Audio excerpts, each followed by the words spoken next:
Salam keluarga Malaysia, bersama saya Rita Alisius Malik dalam Berita Pagi Sabah 23 Jun 2022. Kementerian Pendidikan akan terus memastikan projek baik pulih sekolah DAIF di Sabah disiapkan segera. Timbalan Menteri Pendidikan 2 Datuk Muhammad Alamin berkata, keutamaan adalah memastikan para murid dan guru sekolah terlibat tidak terjejas. Sehubungan itu, kontraktor yang dilantik digesa melaksanakan tugas diamanahkan dengan penuh tanggungjawab. Semua projek rata-rata ada kelewatan. Kita faham kerana kita baru berhadapan dengan PKP. Kemudian bila PKP sudah selesai, mereka berhadapan dengan bekalan material pula. Akibat kilang-kilang baru mula beroperasi dan sebagainya. Ini serba sedikit telah menyumbang kepada kelewatan projek. Jadi kita faham dan kita setuju untuk memberi mereka EOT, Extension of Time. Beliau berkata demikian kepada pemberita RTM selepas melawat 7 buah sekolah di Beaufort. Mengenai status kerja baik pulih dan pembinaan sekolah di Beaufort, Datuk Muhammad Alamin memberitahu projek gantian penuh 6 bilik darjah yang bernilai RM3 juta di Sekolah Kebangsaan SK Lajau telah siap. Manakala projek baik pulih bernilai RM7 juta di SK Gadong telah siap 30%. Masalah bekalan air terawat di daerah Keningau akan dibawa ke Jawatan Kuasa Pengurusan Bencana Negeri sekiranya berlarutan. Pembantu Menteri Kerja Raya Datuk Robert Tawik yang juga Adun Bingkur berkata ia perlu diselesaikan segera kerana menjejaskan Pekan Keningau yang merupakan pusat aktiviti ekonomi. Selaku wakil rakyat sini, saya bertanggungjawab untuk melaporkan ke peringkat negeri sebab kita tahu masalah ini seluruh Keningau yang mengalami terlalu terjejas di yang Pekan Keningau, bandar. Jadi saya perlu melaporkan kepada Jawatan Kuasa Bencana Alam Negeri. Antara penyelesaian dikenal pasti ialah penggantian 3 pam air yang rosak di loji rawatan air Bingkur yang melibatkan pembelian dari luar negara dan mengambil masa 2 bulan untuk penghantaran. Datuk Robert ditemui RTM selepas merasmikan program kesedaran pengurusan kawasan tadahan bersama komuniti anjuran Jabatan Pengairan dan Saliran Sabah JPS di Keningau. Program ini bertujuan memastikan kuantiti dan kualiti sumber air pada tahap dikehendaki selain memastikan kelestarian persekitaran akuatik dengan memfokuskan 5 lokasi antaranya Sungai Bayayo Keningau, Sungai Mesilau Ranau dan Sungai Babagon Penampang.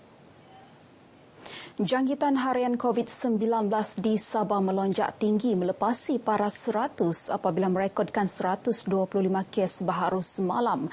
Ia merupakan pertambahan 29 kes berbanding hari sebelumnya.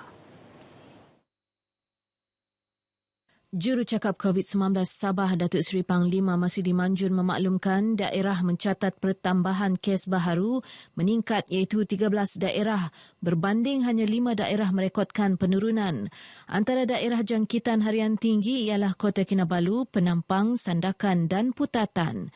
Jangkitan sporadik masih merupakan punca utama penularan virus, mewakili 64% daripada kes baharu semalam. 122 kes adalah dalam kategori 1 dan 2, manakala terdapat 2 kes kategori 4 dan 1 dalam kategori 5. 1 kes kematian dicatatkan iaitu di Kota Marudu. Seterusnya ikuti statistik terkini kes baharu mengikut daerah dan kadar vaksinasi Sabah.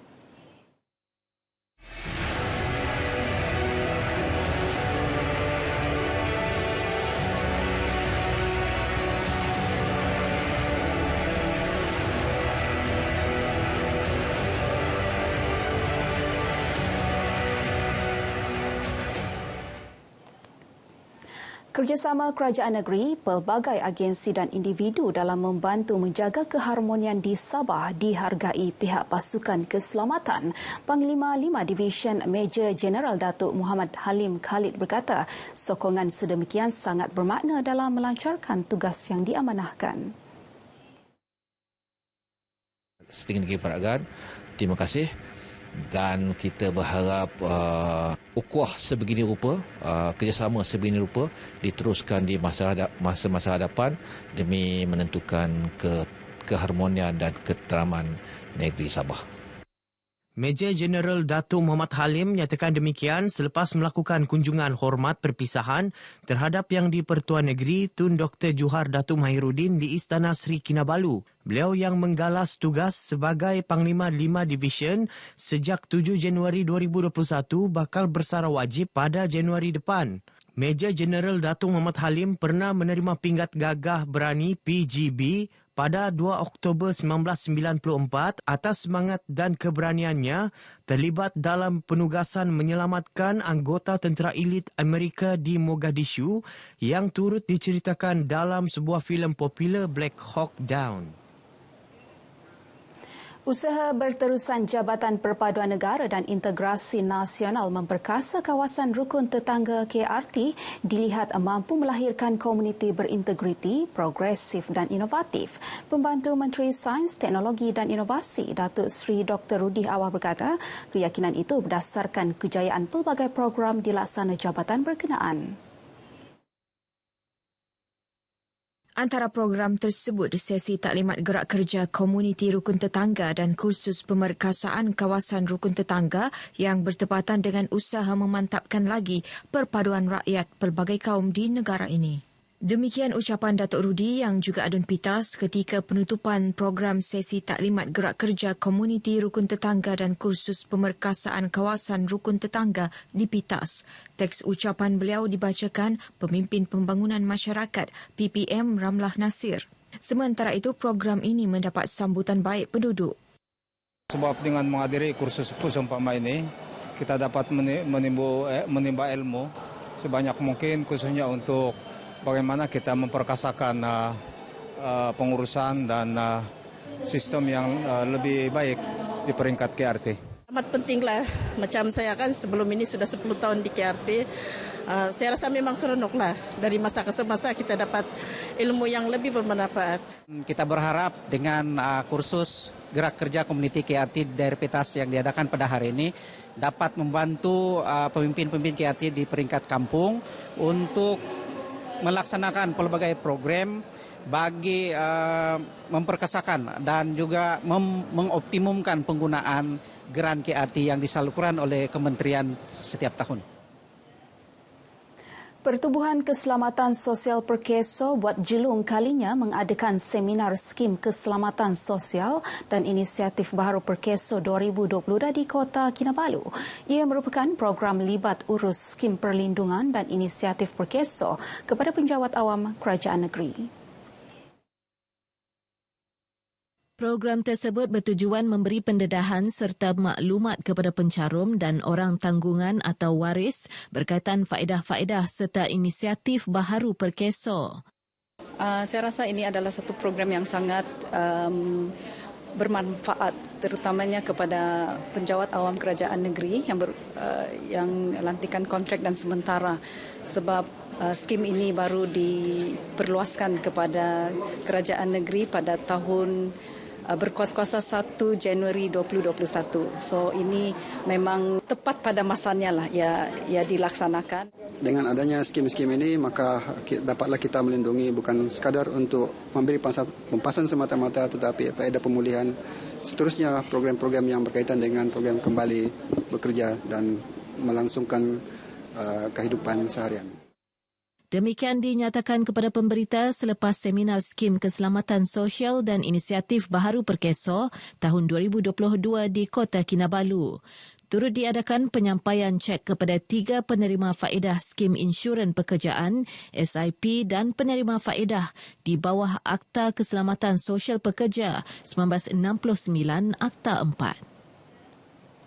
Sebanyak 200 karya dihasilkan 76 pelajar tahun akhir program teknologi seni visual dipamerkan dalam pameran Matrix 2022 di Universiti Malaysia Sabah UMS Kota Kinabalu. Karya terpilih berbentuk lukisan, animasi, catan, filem, pengiklanan, seramik dan batik.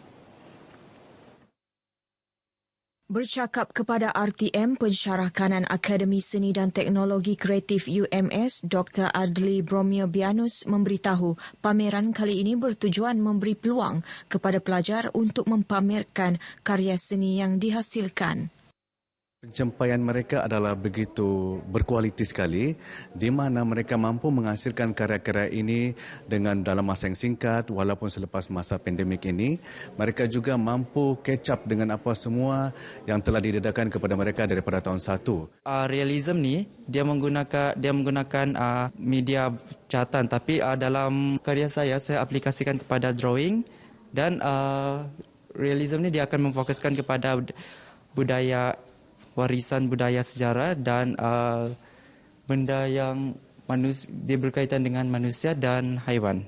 Karya yang saya buat ni adalah merupakan punca sebab kenapa populasi sunbear ini berkurang. Salah satu dia pembalakan dan pemburuan. Hasil yang telah saya hasilkan iaitu arca dinding. Saya adaptasikan daripada sebuah sejarah dan juga kisah pada zaman dahulu pada 1910. Bahan yang telah saya gunakan iaitu plywood dan juga kayu, dan saya menggunakan teknik tampalan mengikut ketebalan lah. Projek saya untuk pameran metrik ini ialah sebuah animasi berkenaan cerita rakyat masyarakat Rungus. Saya ceritakan animasi ini melalui 3 dimensi ataupun 3D yang dibangunkan selama 3 bulan dan berjaya dihasilkan hari ini untuk ditayangkan. Pameran bermula 9 pagi hingga 5 petang di Blok Seni Akademi Seni dan Teknologi Kreatif UMS sehingga 25 Jun ini. Tertangguh sejak pandemik COVID-19 melanda 2 tahun lepas, program santai Dewan Bandaraya Kota Kinabalu DBKK dan media disambung semula tahun ini. Mayor Bandaraya Kota Kinabalu Datuk Nurlizah Awang Alip berkata ia diteruskan bagi memastikan hubungan erat antara kedua-dua pihak berkekalan. Program santai ini meliputi pelbagai aspek termasuk sukan dan kemasyarakatan. Dan selain itu, insyaAllah kita akan ada jamuan bersama lah. Ini yang tujuannya untuk memesrakan antara DBKK dan juga rakan-rakan media. Sebab kita selalu bekerjasama, jadi tidak ada salahnya kalau kita merapatkan lagi hubungan yang dan silaturahim yang ada lah. After COVID, DBKK has come back again. So we are very thankful because it's very good, because it gives us a chance to understand city issues on a more personal level before and understand what. So the mayor has been kind enough to tell about the problems and issues. Mereka ditemui RTM semasa menyaksikan perlawanan bola sepak persahabatan antara DBKK dan SJA di Kompleks Sukan Likas, Kota Kinabalu. Perlawanan berakhir dengan DBKK menewaskan SJA 8-2.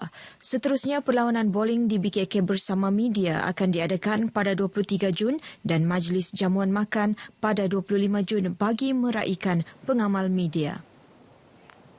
Baik, sekian berita pagi Sabah. Teruskan bersama berita RTM. Jumpa lagi dan salam keluarga Malaysia.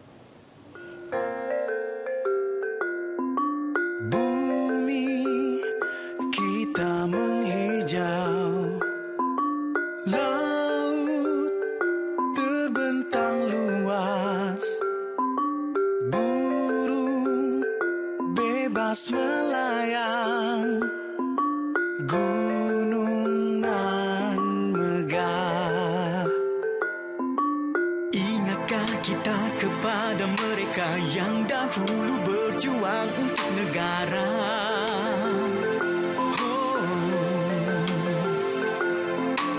Kita sebagai generasi baru hargai